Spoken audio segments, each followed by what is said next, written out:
D'accord, ok. Ah, ok. Ouais, après, on peut faire des pauses. De toute façon, c'est en plusieurs étapes. L'interview, c'est en plusieurs parties. Ça, je suis bien. Ça, je suis bien installé. Faut que j'ai un site caméra d'abord pour dire bonjour. Bonjour à tous. Aujourd'hui, on a la chance de recevoir une candidate de télé-réalité qui a gagné Secret Story 5 en 2012. 2011. 2011. Attends, je recommence. Bloqué, en fait. J'ai tout bloqué parce que je voulais pas en entendre parler. Pour moi, Secret Story, je connaissais pas vraiment, mis à part Amélie. Pour moi, ça voulait dire poissonnière, ça voulait dire vulgarité, ça voulait dire qu'une fois, j'ai voulu partir. C'était au bout du premier mois.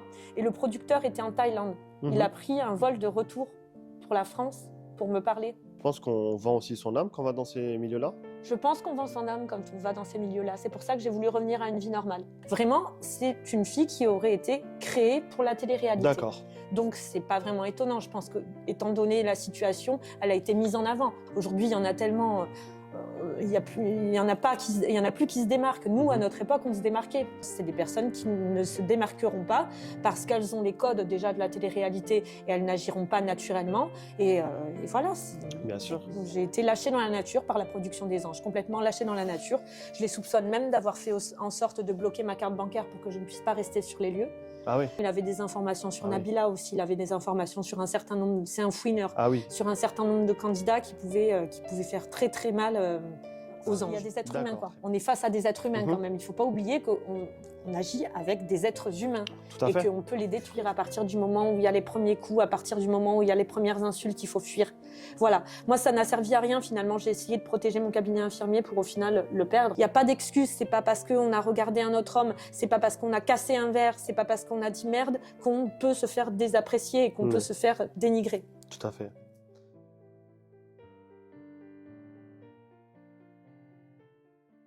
Bonjour à tous, aujourd'hui c'est une vidéo un peu spéciale. Je suis en immersion chez une ancienne candidate de télé-réalité qui a gagné Secret Story 5 en 2011. Il s'agit de Marie Garrett. Bonjour Marie. Bonjour Navid, comment vas-tu? Ça va très bien. Écoute, on est chez toi. J'aime beaucoup la décoration. Bon, c'est très ça grand. va. Ça fait plaisir de te revoir. Je suis contente que tu valides. Merci beaucoup. Alors, du coup, Marie, pour ceux qui ne te connaissaient pas, est-ce que tu pourrais te présenter en quelques mots, s'il te plaît? Donc, je m'appelle Marie Garrett, parce que tout le monde dit Garrett, mais je ne suis pas d'origine anglaise. Donc, c'est Marie Garrett. Voilà, et j'ai gagné la saison 5 de Secret Story en 2011. J'ai fait d'autres téléréalités, voilà, et donc j'ai 38 ans. Je suis vieillissante, hein, je commence à défraîchir. Et je suis infirmière de métier et je le suis toujours actuellement.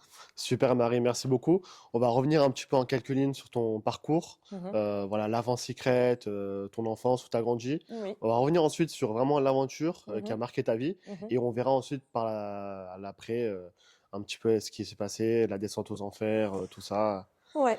Voilà, si tu le veux bien. Oui, T'es prête? avec plaisir, je suis prête. Et je te fais confiance. C'est parti. Allez. Donc Marie, est-ce que tu pourrais me dire où tu as grandi, ton environnement familial, est-ce que tu as des frères et sœurs, tes parents? Alors ça va être long, d'autant que je parle énormément. Alors je suis née à Saint-Saulve dans le 59, donc en 1985. Donc je suis originaire du Nord. J'ai vécu 8 ans dans le Nord, donc à la frontière belge, à Mérieux exactement, près de Maubeuge, dans une famille où j'ai été énormément aimée, hein, avec un papa et une maman qui étaient ensemble. J'ai eu cette chance-là. Donc j'ai un grand frère issu d'une précédente union de ma maman et une sœur issue d'une précédente union de mon papa. Donc ils sont plus vieux, puisque moi j'ai connu mes parents ensemble. Voilà, donc Ils sont toujours ensemble à l'heure actuelle, tes parents? J'ai perdu mon papa en 2016. Donc hier, le 6 février 2024, c'était leurs 42 ans de mariage. D'accord. Voilà, donc j'ai vécu avec mes parents. Malheureusement, papa est décédé d'un cancer de la prostate en 2016. Voilà, mais j'ai toujours connu mes parents ensemble. J'ai été élevée un petit peu dans une prison dorée. C'est pas le terme péjoratif, c'est plutôt le terme positif, dans le sens où on m'a beaucoup protégée en fait du monde extérieur et j'ai découvert la vie finalement en 2011 dans Secret Story. D'accord, donc tu avais plutôt une enfance assez heureuse. J'ai eu une enfance très heureuse, où j'ai été très choyée, où j'ai reçu énormément d'amour. Ça a été exceptionnel pour moi. Et comment ça se passait du coup à l'école, au collège? Tu avais des bonnes notes? Tu étais une bonne élève? À l'école, j'étais une très bonne élève. J'étais une très bonne élève, mais je n'avais pas d'amis en fait. J'ai toujours eu des problèmes un petit peu dans mes relations sociales. J'étais très solitaire, très indépendante. Et puis surtout, c'était mal vu en fait la relation que j'avais avec mes parents, parce que très tard, j'ai donné la main à mon papa. J'étais toujours dans les jupes de ma mère. Donc, ça faisait rire en fait, les autres enfants, quoi. Donc, j'ai jamais... Mais ça m'a pas manqué, en fait. Pourquoi tu penses que tu n'avais pas beaucoup d'amis au collège? Je pense que j'ai toujours été assez différente. Déjà, au collège, quand j'ai commencé à grandir, donc, pour avoir des amis, je donnais les notes des contrôles, je prêtais mes vêtements. J'avais mes copines qui allaient en boîte de nuit. Moi, j'étais en train de collectionner mes timbres tranquille chez mes parents jusqu'à l'âge de 16 ans. Hein. Je sortais pas, j'avais pas de vie spécialement sociale. Donc, pour avoir un petit peu de copines, je trouvais des subterfuges. J'achetais quelque part l'amitié et l'amour. C'est marrant parce que même dans Secret Story, on voit que tu n'avais pas beaucoup d'amis. Oui. Donc finalement, c'est un schéma qui se reproduit. On va y venir plus tard. Oui. Et du coup, comment ça se fait que tu t'es tournée vers des études d'infirmière? Donc, en fait, il faut savoir que je n'ai pas vécu d'adolescence étant donné que j'étais beaucoup avec mes parents. Mais il faut savoir que mes grands-parents, je me suis beaucoup occupée d'eux. Mon grand-père, quand j'avais 14 ans, on lui a décelé la maladie d'Alzheimer. Donc, c'est moi qui me suis occupée de mes grands-parents. Je voulais surtout pas que mes parents voient dans quel état était mon grand-père. Donc, je suis partie vivre un peu, en quelque sorte, chez mes grands-parents. Et c'est moi qui gérais les situations. Donc, j'ai vu mon grand-père dans des situations catastrophiques à l'âge de 14 ans, voir son grand-père qui veut se jeter du balcon parce qu'il revoit la guerre, parce que mon grand-père, il a vécu la guerre. C'est très perturbant. Et donc, après, il a été en maison de retraite. Mais c'est vrai que pendant ce laps de temps où il était chez ma grand-mère, jusqu'au moment où il est rentré en maison de retraite, c'est moi qui me suis occupée d'eux. Et par la suite, quand il est décédé et quand mon oncle est décédé, en 2000, je me suis occupée de ma grand-mère qui est tombée dans une grave dépression. Donc en fait, plutôt que d'aller manger avec mes copines le midi, plutôt que de sortir en boîte de nuit, je m'occupais de ma grand-mère. Je lui donnais goût à la vie. Je lui ai permis d'avoir 20 ans de plus de vie parce que je me suis occupée d'elle, et je pense quelque part que c'est ça qui m'a donné l'envie de m'occuper des gens grâce à mes grands-parents. Donc si je reprends, très jeune, tu avais ce sens du dévouement et tu as voulu plus tard te lancer là-dedans dans ta carrière d'infirmière et aider les autres. Oui, j'ai eu ce dévouement très très jeune parce que j'ai toujours défendu les différences aussi. Ça a toujours été quelque chose de très important pour moi. Même si j'étais élevée dans une prison dorée, je ne trouvais pas ça normal que quelqu'un m'en dise, ou alors qu'on critique les gens par rapport à leurs différences. Donc ça a été des causes pour moi très jeunes qui m'ont passionnée. L'homosexualité, c'est des choses qui m'ont vraiment très tôt passionnée. Donc j'ai très tôt été dans le dévouement et je me suis consacrée justement à défendre toutes ces personnes-là et toutes ces causes. D'accord, l'homosexualité t'a passionnée. Oui, l'homosexualité, mais l'homophobie, le racisme, tout ça m'a passionnée en fait. Je trouvais pas normal le fait qu'on puisse faire des différences entre les gens. Ça m'a beaucoup marquée. Parce que moi, dans le Nord, il faut savoir que c'est un bassin minier aussi. Donc il y a énormément d'étrangers qui sont venus pour le travail. Donc j'ai été confrontée très tôt aux gens qui critiquaient les différences et qui critiquaient ces populations qui étaient différentes. Ok. Et du coup, tes études d'infirmière, tu les as réussies facilement ou bien tu as galéré un petit peu? J'ai très facilement réussi mes études d'infirmière. Oui, très facilement. Pour moi, c'était un petit peu inné. On dit que c'est pas... mince, j'ai plus le mot. On dit que c'est pas inné. Ouais, t'as des facilités en fait, c'est ça? Oui, j'ai des facilités, mais enfin, je pense qu'on est infirmière. Je pense vraiment qu'on est infirmière. Tu penses, La plupart des gens vous diront que non, mais ça fait partie de la personne. Alors pourquoi t'as pas fait par exemple médecine, vu que t'avais peut-être les capacités, t'étais bonne à l'école? J'ai regretté, en fait, quand j'ai commencé à travailler en tant qu'infirmière, j'ai commencé à Aubenas, et puis très rapidement, je suis partie sur Montpellier, et j'ai fait des agences d'intérim, donc j'ai fait des missions d'intérim. Donc je suis tombée avec beaucoup d'internes qui m'ont dit, Marie, il faut que tu reprennes tes études, il faut que tu deviennes médecin, tu peux pas rester infirmière. Et c'est à ce moment-là que je me suis séparée de mon copain. Donc on était partis tous les deux sur Montpellier, et financièrement, je me voyais pas rester sans salaire pendant presque 10 ans finalement. Donc en fait, je l'ai pas fait. J'ai beaucoup regretté, un peu moins maintenant parce que je vois l'investissement que j'ai en tant qu'infirmière. Si j'étais médecin, je pense que j'aurais plus de vie du tout, quoi. Tout à fait. Et du coup, Marie, comment une infirmière se retrouve à faire un programme de télé-réalité, Secret Story? Comment tu te retrouves là-dedans? J'étais dans mon bloc opératoire et j'ai reçu un message d'une casteuse qui m'a dit rappelez-moi, s'il vous plaît. Alors la curiosité a fait que j'ai rappelé. Et quand elle m'a parlé de Secret Story, j'ai tout coincé, j'ai tout bloqué en fait. J'ai tout bloqué parce que je voulais pas en entendre parler. Pour moi, Secret Story, je connaissais pas vraiment, mis à part Amélie. Pour moi, ça voulait dire poissonnière, ça voulait dire vulgarité, ça voulait dire... Je suis désolée, Amélie, de dire ça, mais à l'époque, pour moi, ça représentait ça. Donc, c'était pas réellement ce que je voulais faire. C'est vrai que j'avais ma notoriété sur Montpellier parce que je faisais des défilés pour des plages privées, pour de la lingerie. Avec Geoffrey, on nous appelait Ken et Barbie, donc on avait un peu poussé le vice. Sur les réseaux sociaux, on était à Ken et Barbie, on s'habillait en rose, lui mettait sa crête toujours un petit peu plus haute, mais on s'est jamais imaginé qu'on allait atterrir là-dedans et on voulait plutôt réussir dans le mannequinat. Donc ça allait pas forcément ensemble, quoi. Donc à l'époque, en fait, tu étais en couple avec Geoffrey et vous étiez actifs sur les réseaux sociaux. Je crois qu'à l'époque, il n'y avait que Facebook. Oui. Et vous faisiez déjà des petites photos, des défilés. Voilà, vous étiez un peu connus dans votre région. Oui. Et c'est comme ça qu'en fait, vous avez été repérés par les casteurs. Ce Geoffrey, comment tu l'as rencontré? Comment tu l'as connu? Ben, en fait, j'étais voilà, j'ai pas tout développé. Donc, je suis restée jusqu'à 8 ans dans le Nord et à l'âge de 8 ans, mon père a été muté en Ardèche. Il travaillait à la caisse d'allocation, donc il a été muté directeur en Ardèche. Donc, je me sens ardéchoise. J'ai débarqué en Ardèche à 8 ans et j'ai commencé à travailler en Ardèche. Seulement, infirmière en Ardèche, ça veut dire gériatrie et ça veut dire pas énormément d'évolution. Donc, très rapidement, on a décidé de partir à Montpellier et moi, j'étais avec un Ardéchois. J'en ai eu un petit peu marre de mon bûcheron ardéchois, on va dire. Donc, quand j'ai vu ce garçon androgyne, mannequin, et qui s'occupait vachement de lui, il était serveur dans une plage privée, je me suis dit, tiens, ça m'intéresse. Ça me change un petit peu de mon quotidien. Donc, en fait, c'est un peu comme ça que j'ai fait. C'est toi qui l'as dragué? C'est moi qui l'ai dragué, en fait. Il n'avait pas de solution de logement à l'époque, donc j'ai dit, écoute, il y a de la place à la maison, t'as qu'à venir. Ah oui, direct. Donc, il n'y avait qu'un lit, donc forcément, on dormait ensemble. Et puis, de fil en aiguille, on en est arrivé à se mettre ensemble. Et tu le connaissais pas à l'époque, tu l'invites chez toi? Je le connaissais pas, mais par contre, ma meilleure amie, il le connaissait. D'accord. Donc, il était quand même connu. Et puis, il était connu dans la région parce qu'il habitait sur Avignon, mais venait faire la fête assez régulièrement sur Montpellier. Okay. Donc, il était quand même connu. J'ai pas fait venir n'importe qui. Mais il n'avait pas de logement, il n'avait pas de logement. C'était un sans domicile fixe. Il n'avait pas de logement sur Montpellier. Ok, en fait, sur Montpellier. En tout cas, il avait, voilà. Donc, il allait de pote en pote, et puis c'était pas très stable pour lui. Il avait un bon boulot, mais c'était pas très stable. Donc, je lui ai proposé ça. Et le 6 avril, on s'est mis ensemble. Je me rappelle de la date de l'année, c'était 6 avril 2010. On s'est mis D'accord. ensemble. Voilà. Mais Geoffrey, il était pas gay?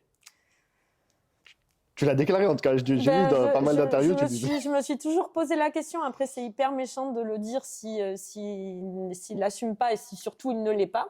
Mais je me suis toujours plus ou moins posé la question. Et c'est un jour sa belle-mère qui m'a dit « Mais tu sais, Marie, Geoffrey, il t'aimera jamais. » Et je lui ai dit « Mais pourquoi ?» Et elle me dit « Mais parce que regarde-le, il est pas hétérosexuel. » Donc, bon, désolée pour les déclarations. Vous avez quand même des rapports intimes quand même. C'était assez rare. C'était assez rare, ah ouais? C'était assez rare, ouais. On va dire qu'on n'avait pas une vie intime ultra développée, quoi. Mais du coup, toi, ça te frustrait pas ou t'allais pas voir ailleurs? Non, mais à l'époque, on va dire que moi, j'ai toujours été très fleur bleue et à partir du moment où je me mettais avec un garçon, c'était pour la vie, que ça aille ou pas sexuellement parlant. Ok. Et à l'époque, j'étais encore jeune et je n'avais pas encore découvert le sexe réellement tel qu'il peut me plaire aujourd'hui, quoi. Ouais. Donc non, j'allais pas voir ailleurs et c'était pas vraiment mon genre d'aller voir ailleurs. D'accord. Et en plus de ça, sur Montpellier, tout se savait, quoi. Donc, et aujourd'hui, tu as des nouvelles un petit peu de Geoffrey? J'ai aucune nouvelle de Geoffrey, ça me dérangerait pas d'en avoir parce que c'est pas le plus méchant de tous, vraiment. Il m'a fait galérer en télé-réalité, mais c'est quand même quelqu'un de bien. Je tiens à rappeler, je tiens à le dire à tout le monde parce que ce que j'ai rencontré après, ça a été bien pire. D'accord, on va en venir, ouais, justement. Alors, on va parler un petit peu du tournage de Secret Story. Donc, voilà, la casteuse te contacte. Donc, finalement, tu décides d'y aller. Je crois que Geoffrey, il n'était pas trop chaud, non? C'est pas qu'on a décidé d'y aller, c'est qu'on n'a pas eu le choix, quoi. Du jour au lendemain, on s'est retrouvés sans boulot. Enfin, carrément, Andémol appelait notre travail pour dire que, voilà, on s'absentait. Donc, il fallait nous trouver des remplaçants. Donc, voilà, on s'est retrouvés un peu... le bec dans l'eau, on va dire. Et puis on s'est dit, on n'a pas des personnalités de ouf, donc au bout de 2 semaines, c'est pas grave, on sortira de là. Et puis on était payé jusqu'à la fin, même si on sortait un petit peu moins, mais on était payé par semaine. Je saurais plus dire combien, c'était moins qu'infirmière en tout cas. Mais bon, on s'est dit, voilà, on va faire 2 semaines et après on sera payé à rien faire, on sera en vacances, on sera tranquille. Et puis voilà, go dans Secret Story, quoi. D'accord. Et du coup, alors, est-ce qu'on peut revenir un petit peu sur ton aventure, voilà, des petites anecdotes. Comment, alors, tu as gagné l'édition. À l'époque, on t'appelait la pleureuse, en fait. C'est là où ça dérangeait beaucoup. Je me rappelle, tu n'étais pas très appréciée de tes camarades, il me semble, de mes souvenirs. Comment tu as vécu l'aventure? J'ai très mal vécu l'aventure, très très mal. En fait, il faut savoir que quand on est rentré dans l'aventure, Geoffrey m'a broyé la main en me disant « Tu veux me montrer que tu m'aimes, donc tu protèges le secret ». Donc pour moi, c'était important. J'ai qu'une parole, j'ai tout fait pour protéger le secret. Et donc forcément, je leur ai fait des coups de Trafalgar, je leur ai planté des couteaux dans le dos, forcément, parce que j'étais obligée de mentir pour protéger ce secret. Et finalement, les larmes que j'avais pour Geoffrey, je les transformais en excuses pour protéger mon secret. Donc on m'a perçue comme la blonde inoffensive, et finalement, je leur ai à tous mis à l'envers. Et ça a été très difficilement accepté finalement. Tu l'as mise en gros, tu faisais semblant d'être bête, mais en final, tu étais intelligente et... Je me suis toujours servie de mon côté blond. Mais tu faisais semblant, est-ce que tu t'en rajoutais pas un petit peu pour les larmes? Pour attirer de la pitié? Non, je ne suis pas le genre de fille à pleurer sur commande. Vraiment pas. D'accord. Mais j'étais très triste par rapport à mon couple. Donc plutôt que de dire que c'était par rapport à mon couple, je le mettais sur d'autres excuses. Ouais. Voilà. Et est-ce que tu penses que ta victoire a été arrangée par la production ou pas? Je pense que dès le début, j'étais la gagnante. Je le pense vraiment. Pourquoi? Je sais pas. Je pense qu'ils ont peut-être perçu une certaine sensibilité chez moi et ils ont dû sentir que ça accrochait bien avec le public. J'étais reconnue. Beaucoup de ménagères se reconnaissaient en moi, beaucoup de filles qui ont rompu avec leurs copains, même des homosexuels et des garçons se sont reconnus en moi dans ce que j'ai vécu. Et très rapidement, ouais, voilà, je devais être la gagnante, je pense. Tu le sentais en fait quand tu étais à l'intérieur que tu allais gagner? Je sentais pas à l'intérieur que j'allais gagner, mais par exemple, une fois, j'ai voulu partir. C'était au bout du premier mois. Et le producteur était en Thaïlande. Il a pris un vol de retour pour la France pour me parler au confessionnal et me dire de ne pas partir. Ah oui? Ouais. Donc tu voulais quitter l'aventure? Je voulais quitter l'aventure parce que ça allait trop loin pour moi au niveau. Enfin, j'ai certaines valeurs et d'être remise en question par rapport à mes valeurs, j'avais du mal à le vivre et je pouvais pas dire la vérité. En fait, c'est pour ça aussi qu'à certains moments je pleurais parce que je trouvais ça tellement injuste. J'avais envie de crier haut et fort, mais tu connais pas les valeurs que j'ai. Mais je pouvais pas en fait. Je devais me laisser critiquer et c'était insupportable. Au bout d'un moment, je trouvais que le jeu allait trop loin. D'accord. Et est-ce qu'il y a des anecdotes que tu aimerais nous raconter qu'on ne sait pas, qu'on n'a pas vu à la télé? Sur les conditions de vie, sur les coulisses. Les gens sont hyper sales, c'était hyper crade. C'était hyper crade à tel point qu'à la fin, on avait gardé 30 minutes de douche, ouais. Ouais, non, ça, à la limite, c'était... Ouais, on avait une demi-heure d'eau chaude par jour, une demi-heure d'électricité par jour pour se laver. Bon, les gens qui se lavent pas, ça va, on s'en fout. Mais c'est surtout, en fait, par rapport aux assiettes, aux couteaux, aux fourchettes, machin, personne ne faisait la vaisselle, quoi. On avait quand même quelqu'un qui était malade dans l'aventure, Sabrina, qui souffrait, enfin, elle avait eu une opération assez lourde des poumons, et malgré tout, les gens n'en avaient rien à faire. Elle a quand même, elle nous a fait part de son secret assez rapidement, mais tout le monde s'en foutait. On avait un tas de vaisselle qui s'accumulait dans l'évier, et ça dérangeait personne, quoi. Limite, on avait des cafards. À la fin de l'aventure, vous-même qui deviez faire le ménage, en fait. Ouais. En fait, on avait une société de ménage qui venait vraiment pour le sol, tout ça. Mais c'est vrai que c'était à nous quand même de faire la vaisselle, c'était à nous de ranger quand même nos affaires, de faire notre lit, et c'était vraiment pourri, quoi. C'était absolument pourri. À tel point qu'à la fin, on avait gardé une assiette par personne. On avait viré toute la vaisselle. Parce que c'était plus gérable. Ça moississait, c'était archi dégueulasse, quoi. Au niveau des coucheries, comment ça se passait? Par exemple, toi, t'as couché dans la maison des secrets ou pas? Non, j'ai pas couché. Parce qu'en fait, avec Geoffrey, nous, on est d'une époque, on était bien, enfin, on était propre à notre époque. On avait tellement peur de choquer nos parents qu'on n'osait pas s'embrasser, quoi. Ah oui. Ouais, on en était là. Donc la coucherie, c'était pas possible. Nous voir, je sais pas comment on dit là, parce qu'on nous voit la nuit malgré tout. Je sais pas. Oui, dans les caméras infrarouges. Oui, on pouvait nous voir en infrarouge la nuit, donc c'était même pas envisageable. Non, on pouvait pas. Déjà dans notre vie de tous les jours, devant nos parents, on s'embrassait pas, donc à la télé, encore moins. Après les coucheries, il me semble que, je sais pas si entre Geoffrey et Ayem, il n'y a pas eu quelque chose. Ah ouais? Ouais. Ayem qui était aussi avec Daniel en faux secret. Oui. Alors eux, ils ont couché ensemble ou pas? Il me semble que, je ne sais pas. Ça, je pourrais pas dire. J'ai pas de scoop à ce niveau-là. Je crois que Morgane et Jonathan ont couché ensemble. Ouais. Je crois que Juliette et Simon ont couché ensemble. Je crois. Hein. Après, c'est pas des certitudes, mais je crois. Voilà. Après. Comment se passaient tes rapports avec Ayem? Mes rapports avec Ayem étaient terribles, c'était catastrophique. En fait, d'entrée, ils avaient décidé de nous opposer toutes les deux. Hein. En fait, on est les deux seules candidates à avoir fait entrevue. On a fait entrevue avant de rentrer dans l'émission. On était les deux seules candidates à avoir des loges supérieures au niveau de un peu plus classieuse que les autres. Donc d'entrée, ils ont essayé de nous mettre en opposition. La brune, la blonde, la petite, la grande, voilà, la sulfureuse, la plus calme. Voilà, donc ça a été très difficile et on sentait vraiment qu'ils avaient décidé de nous opposer. Et on se l'est dit après. Mais bon, Ayem n'était pas facile non plus. Et il y a eu des loupés au niveau de la production parce qu'une fois, Ayem était isolée dans une pièce et elle a vu Geoffrey et moi, des images de Geoffrey et moi. Elle n'a pas fait le rapprochement. Mais à partir de là, il a fallu se battre davantage, parce que plus ou moins, elle avait notre secret. D'accord, oui. Ayem était très populaire, je me rappelle, à l'époque, et c'est vrai que ça se jouait entre elle et toi, elle était une des grandes favorites. Je l'ai quand même sortie assez facilement. J'en parlais à ma mère la dernière fois, je lui disais, mais par rapport à Ayem, est-ce que j'avais du souci à me faire? Elle me dit, non, la seule personne contre qui tu avais du souci à te faire, c'était Géco. Mais Ayem, tu la sortais facile. Ayem n'était pas aimée. Bien sûr. Puis ensuite, ouais, elle était controversée, mais après, je trouve qu'elle a assez bien géré sa carrière. Elle a fait animatrice, etc. Oui. Après, par la suite, elle a mieux géré que moi. On est bien d'accord. Mais c'est vrai que dans Secret... Même si actuellement, après, elle est tombée aussi dans une descente aux enfers. Oui. Elle avait, voilà, elle est avec son ex-mari millionnaire. Enfin, elle s'est même pas mariée, je crois. Voilà, souvent les gens disent que c'est une michto. Tu penses que c'est le cas aussi? Tu penses que Ayem c'est une michto ou pas? Moi, je ne juge pas les gens de cette façon-là, en fait. J'aurais pas tendance à juger les gens comme ça.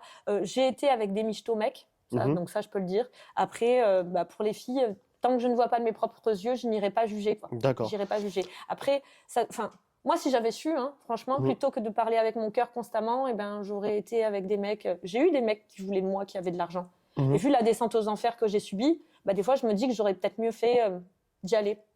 Ouais. Après, mon cœur parle trop pour moi. Donc oui, bien sûr, on va revenir sur ces histoires de cœur plus tard. Mais je voulais juste revenir sur une dernière chose à propos de la Maison des Secrets. Donc, toi, tu as vécu ce qu'on peut appeler vraiment de l'harcèlement. Oui. Je pense qu'aujourd'hui, en 2024, les images ne passeraient plus comme ça, en tout cas à l'écran, avec tout ce qui se passe voilà, sur Twitter et tout. Donc, du coup, parce qu'aujourd'hui, c'est vraiment une mode, on dénonce l'harcèlement. Donc, du coup, comment te dire? Est-ce que tu trouves que tu n'as pas été assez protégé, par exemple, à l'époque, contre l'acharnement qu'il y avait contre toi et l'harcèlement? On se rappelle des candidats qui se moquaient pas mal de toi. Bien, j'ai un très fort mental. Heureusement, d'ailleurs, c'est mon père qui m'a donné ce mental. Mais par contre, si je n'avais pas eu ce mental, oui, je dirais que je n'ai pas été assez protégée. Parce que, clairement, on sort de là, on se flingue. Oui. Parce que je me rappelle que même Benjamin Castaldi se moquait de toi. Il rigolait. J'ai pas le souvenir parce que lui, par contre, a pris des nouvelles de moi assez longtemps. Ouais. Il a été très présent, Benjamin Castaldi, et j'aime beaucoup ce présentateur. C'est vraiment quelqu'un que j'affectionne particulièrement parce qu'il a été très présent. Mais c'est vrai qu'au niveau, on a été vu par des psychologues, on a été suivi 1 mois après l'aventure, mais c'était trop léger. D'accord. C'était beaucoup trop léger, vraiment. Et en fait, selon moi, et je vais le dire, pour moi, dans la télé-réalité, on cherche des personnes faibles qu'on va pouvoir manipuler comme on veut. Et on ne s'intéresse pas à l'après. Et peu importe si la personne se flingue en sortant, on aura joué avec les images, on aura fait ce qu'on veut, on aura manipulé la personne. En fait, c'est ça ce que recherchent les téléréalités, et ça me dégoûte. Exactement, finalement, c'est le côté malsain. Ouais. Voilà, le côté malsain, où quelqu'un qui a trop de caractère, on ne peut pas le prendre, on ne peut pas le caster, parce qu'à un moment donné, il va se révolter et ce ne sera pas intéressant. Mais non. Et moi, finalement, c'est ce que j'ai vécu dans Les Anges. Après, j'étais plus assez intéressante parce que j'étais trop en révolte. Tout à fait, sur Les Anges. Est-ce que tu penses qu'on vend aussi son âme quand on va dans ces milieux-là? Je pense qu'on vend son âme quand on va dans ces milieux-là. C'est pour ça que j'ai voulu revenir à une vie normale. D'accord, très bien. Et récemment, il y a quelques semaines, on a vu que Aurélie Van Dalen s'est excusée par rapport à l'harcèlement que tu as subi, l'harcèlement. J'ai vu que tu avais accepté ses excuses. Qu'est-ce que ça t'a fait de voir que 13 ans plus tard, Aurélie s'excuse? Ça m'a beaucoup touchée qu'Aurélie s'excuse, même 13 ans après, même 12-13 ans après, parce que finalement, il n'y a pas de délai finalement pour présenter ses excuses et pour mûrir et pour se rendre compte de ses erreurs. Moi aussi, je suis bien consciente que, ok, j'ai subi du harcèlement, mais j'étais pénible aussi.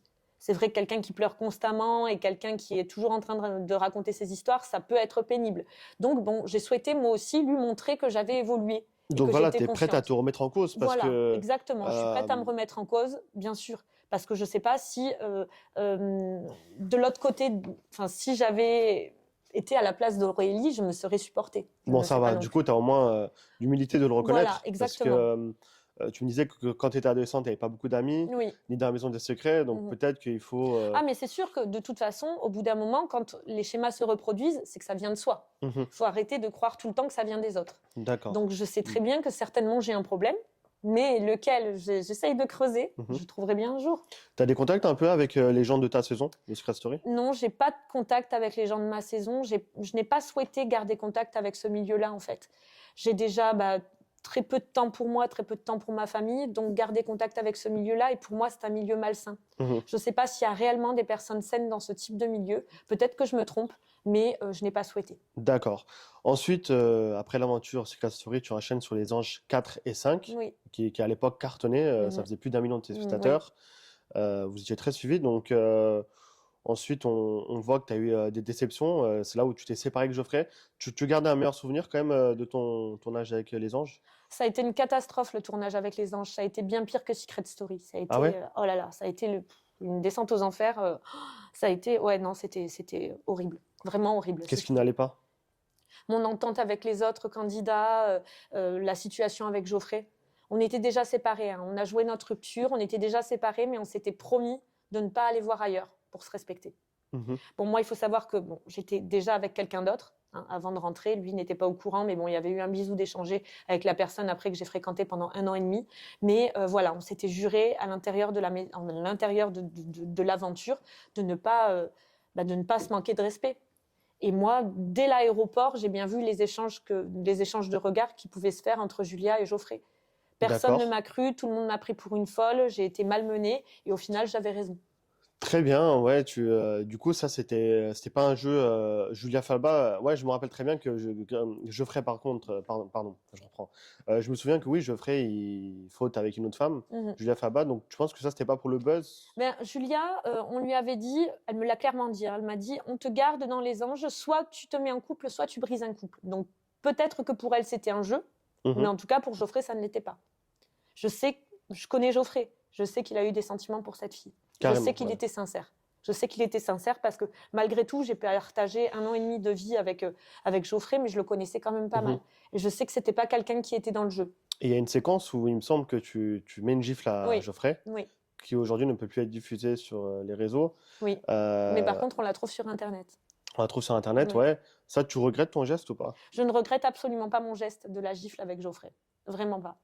Je ne regrette absolument aucun de mes comportements parce que c'est ce qui fait ce que je suis aujourd'hui, la femme que je suis aujourd'hui. Donc la télé-réalité, je ne la regrette pas, mes coups de gueule, je ne les regrette pas. Voilà, c'est ce qui fait qu'aujourd'hui, je suis une femme forte et c'est ce qui me rend humble aujourd'hui. Donc voilà. Mes expériences, je ne les regrette pas. Donc en fait, mais après, tu me dis que vous étiez déjà un petit peu séparés avant la saison 4, donc c'était un peu fake aussi, votre histoire, non? En fait, on venait juste... Geoffrey m'a quitté juste avant Noël, donc c'était assez frais quand même. C'était assez frais et moi, à la base, on ne voulait que moi dans les Anges. Et on s'était juré avec Geoffrey qu'on continuerait tous les deux la télé ensemble. Qu'on avait commencé, qu'on continuerait ensemble. Donc j'avais insisté pour que Geoffrey vienne et je lui avais dit on fait semblant d'être ensemble. Mais en fait, ça n'a pas pu durer. Il ne me supportait pas. En fait, Geoffrey a fait 3%, je crois, de vote à Secret Story. Et une fois dans la rue, une fois dehors, j'ai cru qu'il allait se jeter par la fenêtre. Ouais, en fait, c'est vraiment grâce à toi qu'il avait une carrière, qu'il était là. Ouais, mais c'était difficile pour lui parce qu'en fait, il subissait tous les reproches du public. Ouais, c'est ça. Tous les gens venaient le voir en lui disant « t'as été méchant », il se faisait engueuler de toutes parts et il n'était pas aimé. Donc ça a été très compliqué pour lui. Donc à un moment donné, Marie Garé, il ne supportait plus. Il m'a dit « je ne supporte plus Marie Garé, en fait. D'entendre parler de Marie Garé, je ne le supporte plus. Donc à un moment donné, ça a pété. Et dans Les Anges, comme à nouveau, je pleurais. Parce que quelque part, j'avais quelqu'un d'autre. Mais je pense qu'au fond de moi, j'espérais que ça puisse se remettre avec Geoffrey. D'accord. Je le pense. Et du coup, tu étais dans la saison avec Nabila et Amélie Netten. Alors, quel souvenir tu gardes déjà de Amélie Netten? Tes relations avec elle, c'était compliqué ou pas? Mes relations avec Amélie étaient très compliquées, mais mon comportement était compliqué aussi. D'accord. Donc, j'ai du mal à être très objective finalement sur ce qu'elle est, parce que visiblement, elle me soutenait pendant Secret Story. Donc, bon, c'est vrai qu'à un moment donné, j'ai peut-être été pénible aussi. Je suis prête à me remettre en question. Ma communauté a du mal avec ça parce qu'ils me disent non, c'est pas vrai, t'as pas eu de mauvais comportement, t'as été harcelée. Mais en fait, on voit pas tout. Et je me dis que, quelque part, je pense que j'étais hyper chiante. Pardon pour la vulgarité du mot, mais je pense que j'étais hyper chiante. Et qu'il fallait me supporter aussi. D'accord. Bon, du coup, Marie, dans ta saison, il y avait Nabila qui a bien percé cette année. Comment vous l'avez vécu, vous, en tant que candidat, cette montée Mais elle n'a pas percé dans ma saison. Elle a percé dans la saison d'après. Moi, j'ai été invitée, j'étais en guest. Bon, on reviendra là-dessus. Mais elle n'a pas percé à la saison 4 des Anges. D'accord. Voilà, donc moi, c'est vrai que pour moi, elle était inconnue, quoi. C'était une jeune fille, vraiment hyper jeune, quoi. C'était une gamine pour moi. Et du coup, j'ai pas vu la montée réellement. Ouais. Moi, j'étais tellement dans mon truc que c'est passé inaperçu pour moi. Et qu'est-ce que tu penses aujourd'hui de sa carrière, ce qu'elle est devenue ? Nabila, je l'ai découverte vraiment dans la saison 5 des Anges et pour moi, c'est une très très belle personne. J'ai pas souhaité garder contact avec elle parce que je veux pas paraître être profiteuse, mais c'est une très belle personne et je pense vraiment qu'elle mérite son succès. On s'est découvert des points communs vraiment que j'aurais jamais imaginé. Et puis quand je suis partie des Anges 5, elle m'a donné une carte, la carte d'une sainte que sa grand-mère lui avait donnée. Et ça m'a beaucoup touchée. C'est une chouette fille. Ouais, c'est vraiment une chouette fille. Elle est toutes les critiques qu'il peut y avoir contre elle, bon, c'est vraiment pas fondé. Après, ça fait partie de son personnage, mais c'est vraiment une très très belle personne que j'ai découvert. Et elle mérite vraiment. Comment tu expliques qu'il y a eu autant de hype autour d'elle et que c'est elle finalement qui sorte du lot alors que pourtant il y avait pas mal de candidats à l'époque? Visiblement, d'après ce qu'on disait, d'après ce qu'on a dit, elle a été créée pour la télé-réalité. Ouais. Visiblement, avant, elle était pas sulfureuse, elle avait pas des formes hyper sensuelles comme elle a aujourd'hui. Vraiment, c'est une fille qui aurait été créée pour la télé-réalité. D'accord. Donc, c'est pas vraiment étonnant. Je pense que, étant donné la situation, elle a été mise en avant, puisque c'était l'objectif. Mais tu sentais qu'elle jouait vraiment des caméras et qu'en fait, elle faisait peut-être la bête dans la caméra, alors qu'en vérité, elle est super intelligente? Elle est pleine de conneries, hein. Et je pense que ça prime. Ça prime vraiment. Les gens naturels priment. Ouais. Elle a ce côté où elle joue devant les caméras, mais où elle est hyper naturelle et pleine de bêtises, un petit peu comme moi. Bon. Mais enfin voilà, des fois, elle fait même pas exprès, mais elle a pas besoin de jouer la comédie en fait. Elle est plutôt elle-même. C'est une vraie personnalité. C'est une vraie personnalité. Oui. Je pense que c'est ça qui prime vraiment dans les personnages qui réussissent. Aujourd'hui, il y en a tellement. Il y en a plus qui se démarquent. Nous, à notre époque, on se démarquait. Moi, je me suis démarquée, Nabila s'est démarquée. Maintenant, il y en a trop. Et c'est plus des personnes avec des vraies personnalités. Maintenant, on prend des physiques. On cherche des personnes faibles et basta. J'allais te demander justement quel regard tu portes sur les candidats d'aujourd'hui. J'ai l'impression que c'est plus les mêmes candidats que de ton époque. C'est des gens inintéressants. C'est des gens qui ont vu de la lumière, qui se sont dit qu'on pouvait gagner sa vie en étant en plaçant des produits, en étant blogueur et en passant en faisant de la télé-réalité. Mais voilà, ils sont complètement inintéressants. C'est des personnes sans personnalité. C'est des personnes creuses. C'est des personnes qui ne se démarqueront pas parce qu'elles ont les codes déjà de la télé-réalité et elles n'agiront pas naturellement. Et voilà. Bien sûr. Il n'y a pas d'intellect derrière, quoi. Qu'est-ce que tu penses, par exemple, aujourd'hui d'une Maëva Guénam, par exemple? Je connais très peu les candidats de télé-réalité, mais en fait, pour moi, Maëva Guénam, voilà, c'est aussi une personne qui a été bâtie pour la télé-réalité. Mais le problème, c'est que bon, je ne la connais pas, mais j'ai pas le sentiment qu'elle est la personnalité de Nabila, d'une Nabila. Bien sûr, oui, elle a fait la différence par rapport à son physique qui était ultra démesuré, mais je ne pense pas que ce soit par rapport à sa personnalité. Enfin, on n'attend pas d'un personnage de télé-réalité qui soit toujours en train de gueuler. Bien sûr. Et j'ai l'impression qu'aujourd'hui, tout le monde se dit que soit il faut qu'elles couchent avec toute la saison, soit il faut qu'elles gueulent. Mais c'est pas ça, en fait. Bien sûr. Moi, je pense sérieusement que Maëva aurait pu marcher sur les traces de Nabila si elle était bien entourée. Si elle avait bien été entourée, malheureusement... L'entourage, c'est vrai que c'est très important. Malheureusement, certaines personnes ont la chance de tomber sur les bonnes personnes et d'autres non. C'est ça. Et il suffit parfois d'une rencontre. Voilà. Et je pense que Nabila a eu cette chance aussi, au-delà de sa personnalité. Parce que si elle n'avait pas rencontré les bonnes personnes, aujourd'hui, peut-être qu'elle réussirait dans sa vie professionnelle sans être connue. Exactement. Revenons sur ton parcours un peu dans la télé-réalité. Tu disais que les Anges de la télé-réalité, tu as été évincé au moment de la villa. Je crois que tu as eu quelques soucis. Oui, en fait, donc la personne avec laquelle je me suis mise juste après Geoffrey, donc c'était un tentateur de l'île de la Tentation. En fait, je m'étais mise d'accord avec les producteurs des Anges. Et en fait, pour organiser ma disparition entre guillemets. En fait, je devais fuir aux États-Unis et donc du coup, il me faisait rentrer en guest dans la saison 5. Et en fin de compte, mon compagnon de l'époque, c'était mon premier compagnon toxique, le premier pervers narcissique de ma vie. J'ai écrit un livre d'ailleurs à ce sujet, c'est Mes larmes, etc., mais il n'est plus publié actuellement. Donc, je voulais me défaire de cette personne, donc j'ai organisé ce départ avec les producteurs des Anges. Malheureusement, ce garçon, qui était quand même relativement aisé, a pris un billet d'avion à 1 800 €. Sur place, il a rejoint un paparazzi. Et un soir, alors qu'on n'était plus en tournage, il est rentré par effraction dans la maison des Anges. Ah oui. Et il a demandé à ce qu'on me sorte, quoi. Donc, les producteurs ont fait en sorte que je passe le week-end avec lui dans un hôtel qu'ils nous ont payé pour que je le calme. Le problème, c'est que ça a plutôt agi contrairement, puisqu'il m'a obligée à critiquer la production. Ah oui. Voilà. Donc, j'ai critiqué la production. Il a enregistré mes paroles et il les a balancées au producteur. Donc, carrément. Du coup, oui, en disant si jamais vous ne faites pas partir Marie de la saison et du tournage, je balance tout à un paparazzi, quoi. Ah oui, il voulait que tu quittes la villa avec lui. Donc j'ai été lâchée dans la nature par la production des Anges, complètement lâchée dans la nature. Je les soupçonne même d'avoir fait en sorte de bloquer ma carte bancaire pour que je ne puisse pas rester sur les lieux. Ah oui. Mais voilà, il y avait un autre... Et à l'antenne, ils nous ont dit que tu avais quitté la villa. Ils nous ont dit quoi à l'antenne déjà Je sais plus pourquoi. Je sais plus exactement. J'ai dû jouer quelque chose, mais c'était pas du tout ça. D'accord. En fait, je leur ai fait confiance et puis ce mec était trop dangereux pour le tournage. Il avait trop d'informations. Il avait des informations sur Nabila aussi. Il avait des informations sur un certain nombre. C'est un fouineur. Ah oui. Sur un certain nombre de candidats qui pouvaient faire très très mal aux Anges. D'accord, très bien. Voilà. Ensuite, là, c'est la première fois que je balance un truc comme ça, mais ouais, ça aurait pu mettre à mal le tournage. Ouais. Ça aurait pu mettre à mal le tournage. Carrément, ouais, c'est vrai que pour qu'il rentre en effraction comme ça dans une villa. Oui. Très bien. Et du coup, ensuite, tu enchaînes sur la Villa des Cœurs Brisés, saison 1.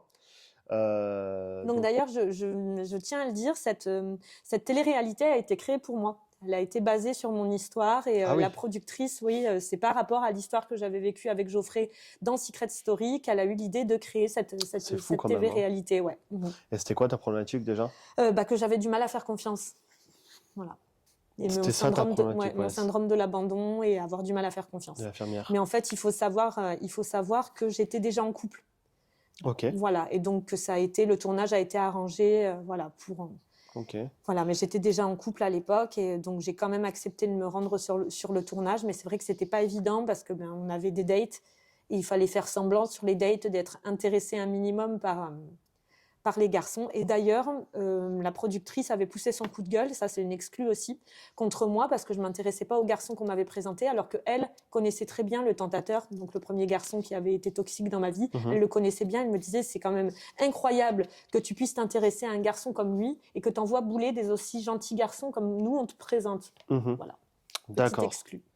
Et merci beaucoup. Et qu'est-ce que tu penses de Lucie, la coach? Est-ce qu'elle t'a bien aidé? Tu trouves que c'est une bonne professionnelle, une bonne coach? Sur le coup, elle m'a bien aidée, mais le problème, c'est qu'après, on est lâché dans la nature, quoi. Moi, j'ai essayé de retourner la voir chez elle. J'ai essayé d'obtenir d'autres rendez-vous. Et on a eu un rendez-vous, mais après, il n'y a plus moyen de la revoir, quoi. Ouais, il n'y a pas vraiment de suivi, quoi. Non, il n'y a pas de suivi. C'est ça qui est dommage. Donc, sur le coup, oui, c'est aidant, mais...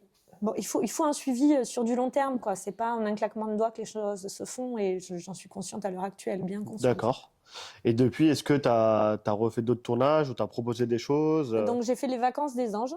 Donc, petite exclue aussi. Donc, en fait, c'était une petite jalousie entre productions. Donc, en fait, j'ai été prise dans les Vacances des Anges tout simplement pour... en fait, les Vacances des Anges étaient diffusées en même temps que la Villa des Cœurs Brisés. Donc, en fait, c'était pour mettre à mal la Villa des Cœurs Brisés. Donc, de concurrencer comment on dit, ceux qui regardent. C'était pour concurrencer en fait le nombre de téléspectateurs.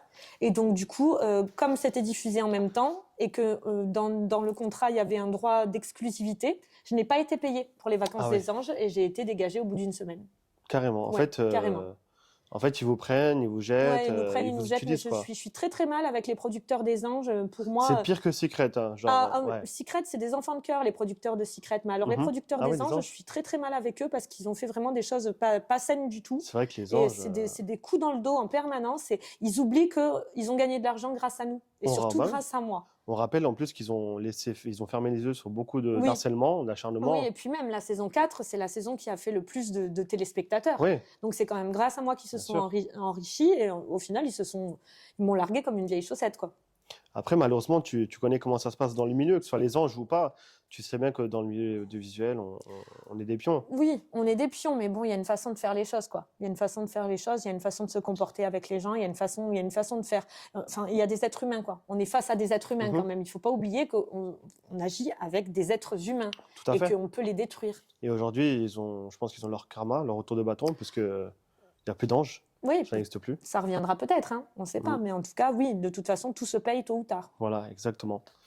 Si on te proposait de refaire de la télé, est-ce que tu y retournerais? J'étais pas pour avant, mais bon, vu tout le côté négatif que j'ai eu suite à la télé-réalité, je me dis que finalement, c'est autant surfer sur la vague. Ouais. Parce que je n'ai pas réussi à retrouver une vie normale. Ça me poursuit, hein, c'est collé à ma peau, hein, cette image de télé-réalité. Donc, il faut voir. Si on me demande de revenir dans Secret Story, pourquoi pas? Après, une télé-réalité proprement dite, non, parce que j'ai 38 ans, à l'approche de la quarantaine, je ne vais pas non plus aller me ridiculiser. Après, il faut voir de quoi on parle. Je préférerais plus être présentatrice ou défendre les causes qui me sont chères, comme les violences faites aux femmes ou des choses comme ça. On va en revenir tout à l'heure, parce qu'il y a aussi les 50 aussi, diffusés sur W9. Je regarde pas. Je regarde pas. Et puis, je regarde pas. Si t'appelles... Pourquoi pas, ça a étudié. Ça a étudié. Secret Story qui va revenir, si t'appelles, peut-être... C'est Secret Story qui m'a mis sur le devant de la scène. J'ai gagné Secret Story. Pour moi, je leur dois quelque chose. Je dois vraiment quelque chose à Secret Story, donc je ne les laisserai pas tomber. S'ils ont besoin de moi, je viendrai. T'es contente du retour de l'émission? Je ne me suis pas regardée, mais voilà, mon image a été belle, je pense. Mon image était belle. Ils ont fait une belle image de moi, parce que n'oublions pas qu'on vous montre 3/4 d'heure de 24 heures, mais je n'ai pas été salie dans Secret Story. T'as pas été salie, non. Et là, tu es contente que la nouvelle saison va commencer bientôt sur TF1 avec des nouveaux candidats? Ce qui me pose problème, c'est que maintenant, tout le monde connaît les codes de la télé-réalité. Nous, on était sincères à l'époque, c'était pas joué. Ouais. Maintenant, j'ai du mal à imaginer. J'ai du mal à imaginer comment ça va pouvoir se passer.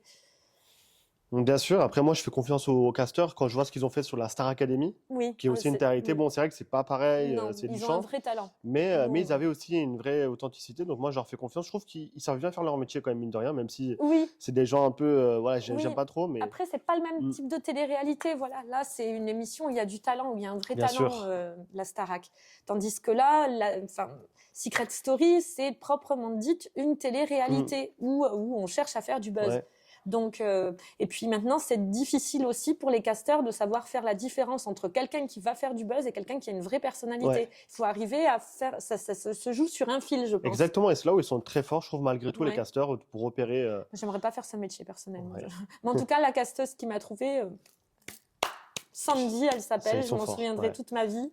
C'est vrai qu'ils ont trouvé des pépites, hein. Il y a même Ayem, c'était une bonne personnalité quand même, malgré tout. Oui, mais moi j'ai découvert que j'avais une personnalité grâce à cette émission. Je ne savais pas que...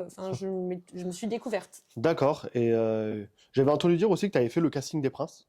Alors on a voulu me faire le casting des Princes, je ne l'ai pas fait. J'ai fait le casting de la saison 2 de la Villa des Cœurs Brisés, j'ai été évincée au dernier moment. Pour quelle raison, tu sais? Aucune idée, je pense qu'il y avait plus intéressant que moi. Très bien, Marie. Eh bien, je te propose qu'on fasse une petite pause, qu'on visite un petit peu ta maison, parce que je vois que c'est très bien décoré, c'est très grand, et allons voir. Allons-y.